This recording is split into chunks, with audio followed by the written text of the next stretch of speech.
Hi friends, welcome to Hema's cook book. ಇವತ್ತು ನಾನು ಒಂದು ಒಳ್ಳೆ ಹೆಲ್ತ್ ಡ್ರಿಂಕ್ ರೆಸಿಪಿ ಜೊತೆ ಬಂದಿದ್ದೀನಿ. ಇದನ್ನು ಕ್ಯಾರೆಟ್ ಪಾಯಸ ಅಂತ ಕೂಡ ಕರಿಬಹುದು. ಬನ್ನಿ ಫ್ರೆಂಡ್ಸ್, ಹೇಗೆ ಮಾಡೋದು ಅಂತ ನೋಡ್ಕೊಬರೋಣ. ಇದಕ್ಕೆ ಬೇಕಾಗಿರುವ ಸಾಮಗ್ರಿಗಳು 5ರಿಂದ 6 ಸಿಪ್ಪೆ ತೆಗೆದ ಕ್ಯಾರೆಟ್, 8ರಿಂದ 10 ನೆನೆಸಿ ಸಿಪ್ಪೆ ತೆಗೆದ ಬಾದಾಮಿ, 12ರಿಂದ 14 ಗೋಡಂಬಿ, 3 ಏಲಕ್ಕಿ. ಕ್ಯಾರೆಟ್ನಲ್ಲೇ ಸ್ವೀಟ್ನೆಸ್ ಇರೋದ್ರಿಂದ ಅರ್ಧ ಕಪ್ ಸಕ್ಕರೆ ಸಾಕು, ಹಾಗೂ ಅರ್ಧ ಲೀಟರ್ ಹಾಲು. ನಾನು ಇಲ್ಲಿ ನಮ್ಮ ಅಸ್ಮಿತೆ ನಂದಿನಿ ಶುಭಂ ಹಾಲನ್ನು ತಗೊಂಡಿದ್ದೀನಿ.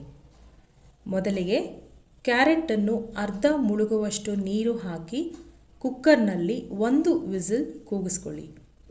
ಬೆಂದ ಕ್ಯಾರೆಟ್ ಆರಿದ ಮೇಲೆ ಮಿಕ್ಸಿ ಜಾರ್ಗೆ ಹಾಕಿಕೊಂಡು ಅದಕ್ಕೆ ಗೋಡಂಬಿ, ಬಾದಾಮಿ, ಏಲಕ್ಕಿ, ಸಕ್ಕರೆ, ಬೇಯಿಸಿದ ನೀರು ಹಾಕಿ ನುಣ್ಣಗೆ ಗ್ರೈಂಡ್ ಮಾಡಿಕೊಳ್ಳಿ. ನಂತರ ಒಂದು ಪಾತ್ರೆಗೆ ಈ ಮಿಶ್ರಣವನ್ನು ಟ್ರಾನ್ಸ್ಫರ್ ಮಾಡಿ ಇದಕ್ಕೆ ಕಾಯಿಸಿದ ಹಾಲನ್ನು ಸೇರಿಸಿ ಮರಳಲು ಬಿಡಿ. ಕನ್ಸಿಸ್ಟೆನ್ಸಿ ನಿಮಗೆ ಬಿಟ್ಟದ್ದು. ಸ್ವಲ್ಪ ತೆಳ್ಳಗೆ ಬೇಕು ಅಂದರೆ ಹಾಲನ್ನು ಸೇರಿಸ್ಕೋಬಹುದು.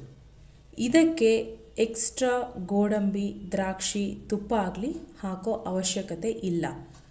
ಇದನ್ನು ಬಿಸಿಯಾಗಿಯೂ ಸೇವಿಸಬಹುದು ಅಥವಾ ಕೂಲ್ ಮಾಡಿ ತಣ್ಣಗೆ ಕೂಡ ಸೇವಿಸಬಹುದು. ಕೂಲ್ ಮಾಡಿದರೆ ಇದರ ರುಚಿ ದುಪ್ಪಟ್ಟಾಗುತ್ತೆ.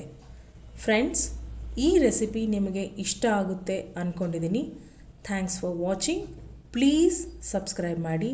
ಹೇಮಾಶ್ರೀ ಗೌಡ ಸೈನಿಂಗ್ ಆಫ್.